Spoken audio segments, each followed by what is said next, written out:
Hi, I'm Michael Fix. I'm going to show you some exercises to build up strength and independence of your fretting hand. If you've been to any of my guitar workshops, you'll probably remember me showing you some of these, so this serves as a reminder of how these exercises work. Look, there's no real hard and fast rules about these things. They're meant to be fun. You're not meant to spend hours doing these, just as a warm-up.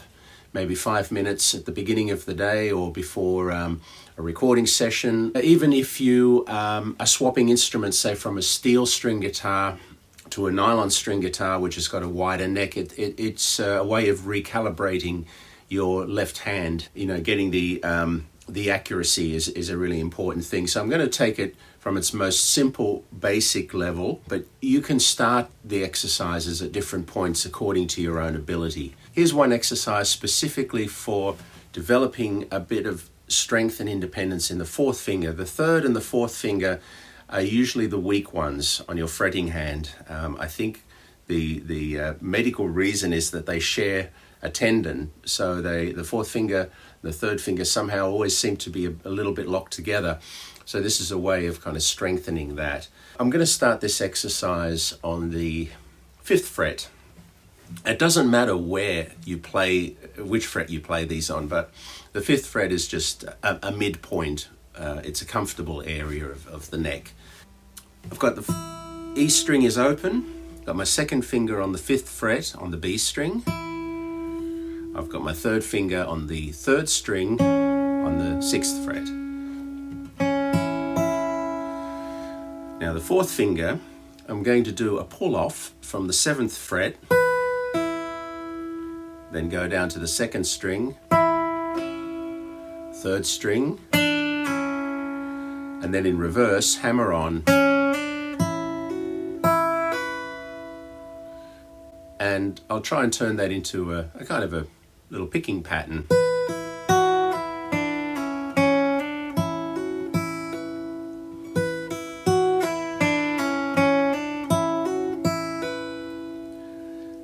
An extension of this exercise is to keep these two fingers in that position.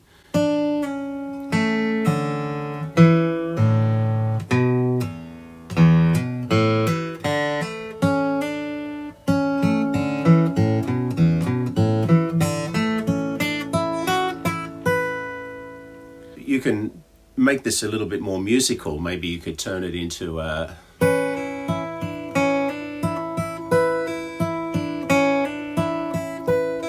That's a very pretty sound, just as it is.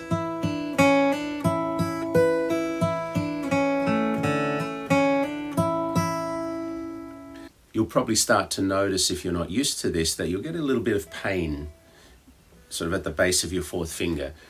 If you get to the pain point, I'd suggest you stop, because you don't want to cause damage. You want to be relaxed. It could be a sign of a little bit of tension and you just need to relax your hand.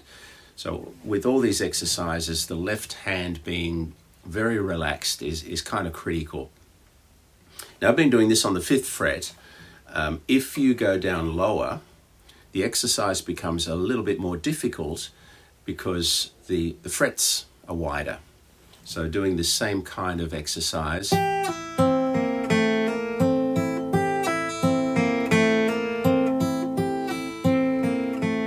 requires a little bit more accuracy because there's a slightly more of a stretch happening there.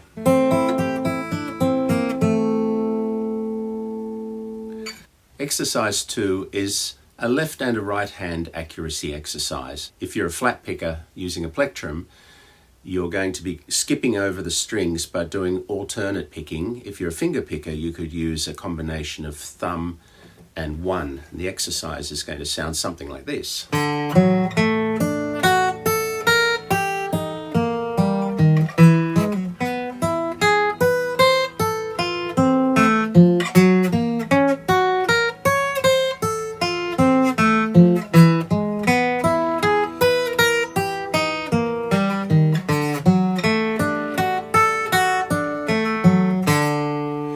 Now I'll break down for you what I'm doing here.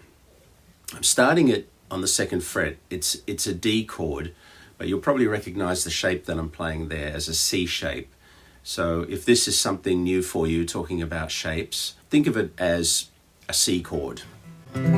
Step one. Step two is to change the fingering of the C chord. So I'm going to swap the fingers around. I'm still going to have the same shape, but I'm going to use different fingers. I'm going to swap. The fourth finger is going to go where the third was. The third is going to go where the second was. And the second will go where the first finger was. So there's a C chord, but now I've got the first finger free, which means I can turn it into a bar chord. So now I'm playing on the second fret, I'm playing a D chord, but I'm using a C shape. But I'm playing these as arpeggios, which means I'm playing the notes one at a time rather than as a whole chord. Instead of keeping my hand in that position, I'm just going to play each note one at a time. I'll do this very slowly. Now I'll go to an extension. That's part of the D chord as well.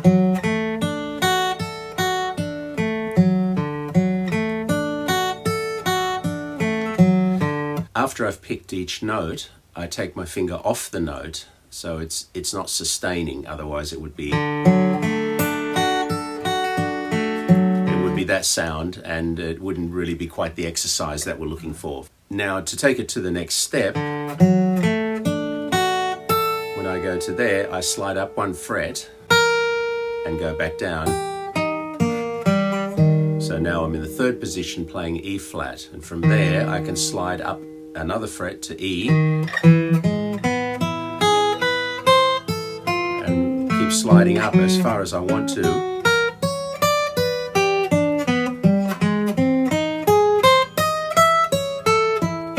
At some point I'll go back down one fret.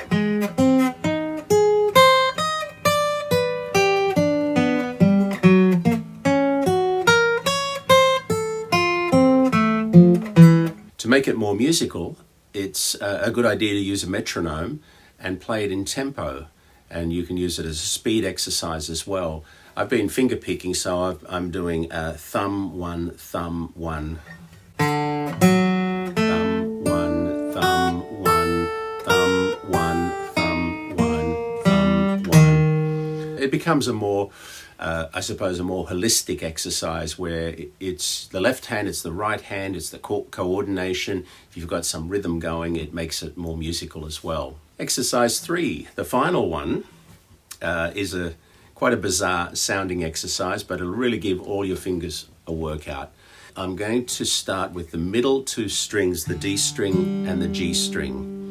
When I call out numbers in this, it'll be the names of the fingers, finger 1, 2, 3, and 4, and they will always be in order on the neck, no matter where you start. I'm going to place my first finger on the third string, the G string. Second finger is on the D string, next fret up. At its most basic, it's going to go like this.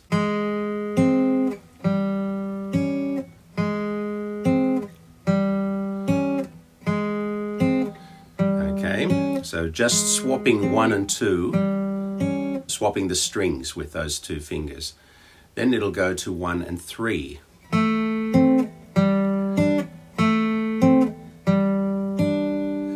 Then it'll go 1 and 4. 2 and 3. So I'm looking to do all the combinations.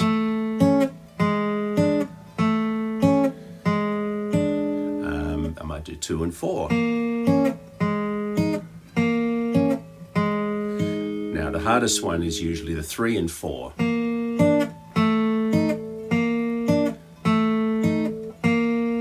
Okay. Again, the 3 and 4 is going to be a little bit more challenging than the other two. So if you're a more advanced player, you might skip the first part of the exercise and just focus on 3 and 4. Or maybe it's 1 and 4 that you find challenging. Now, to extend the exercise and make it even more challenging, we're going to go to the next pair of strings. So instead of strings 3 and 4, we're going to use 2 and 5. But we can be in the same position, the 5th fret. So I'm starting now with 2 and 1. Okay. If I go 3 and 1. What if I go 3 and 2? What about 4 and 1? Now 4 and 2. 4 and 3. Now you can probably see already where this is heading. The next part of the exercise is to go to the outside strings. So this is getting pretty advanced now. So there's our 2 and 1, our 3 and 1, 4 and 1, 4 and 2, 3 and 2, now 3 and 4. Okay, so it's really an accuracy thing, especially when it gets to 3 and 4. Now there's something you need to be noticing as you're doing this, is the position of the left arm. What you don't want is to see your arm start flapping, okay? And that's what tends to happen when you go to the outside string, is you start to see this kind of movement. And that's a lot of wasted energy. Focus on the left hand being very relaxed, using the fingertips. Really focus on fingertips, curling your fingers around, having your thumb vertical, and using only the minimum amount of pressure, only the amount of pressure that's necessary to fret the note. Try and be aware of your body as you're doing this. Check that your arm isn't moving. Check that there's no tension in your wrist. Check that the thumb isn't squeezing the neck too hard. And it's all about developing a touch on the guitar. It's also developing economy of motion, using only the energy that's necessary and not wasting energy as you're playing. And if you really want to take the exercise to another level, again, use a metronome, play it in a rhythm. You can mix up the rhythm that you play. I'm not really talking much about the right hand in this exercise, but you could incorporate something a bit more interesting and complex with the right hand if you wanted to. So if you're a beginner, you might just focus on the middle 2 strings.